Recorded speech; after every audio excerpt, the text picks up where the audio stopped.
அனைவருக்கும் கணித வணக்கம். இப்போ பார்க்க போகிறது 8ஆம் வகுப்புக்குரிய கணக்கு பயிற்சி 1இல் 4ல் 5வது கணக்கு பார்க்க போகிறோம். அதில் 5வது கணக்கு மகா காரணிப்படுத்துதல் முறையில் வர்க்கமூலத்தை காண்க. கொடுக்கப்பட்ட நம்பர் வந்து 4761 அப்படிங்கிற நம்பர் கொடுத்துருக்காங்க. இதை வந்து நம்ம என்ன மெத்தடில் கண்டுபிடிக்க போகிறோம்? மகா காரணிப்படுத்துதல் முறை 4761 மகா காரணிப்படுத்துதல் முறையில் 1 வர வரைக்கும் நம்ம வகுத்துக்கிட்டு வரணும். இப்போ நான் 3ஆம் வாய்ப்பாடில் வகுக்கிறேன். 1 3 3 மீதி 1 17ல் 5 3 15 மீதி 2 26ல் 8 3 24 மீதி 2 21ல் 7 3 21. திரும்பவும் 3ஆம் வாய்ப்பாடிலே வகுக்கிறேன்.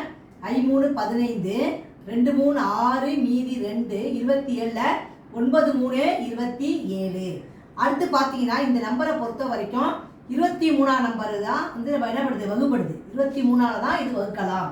இப்போ 52 23 பார்த்தோம்னா 2 23 46. இப்போ 52ல் 46 கழிச்சோம்னா மீதி 6. இப்போ இந்த 6 இந்த 9 இருக்குது. 69னா 3 23 3ஆல் பெருக்கணும்னா 3 9 2 3 6.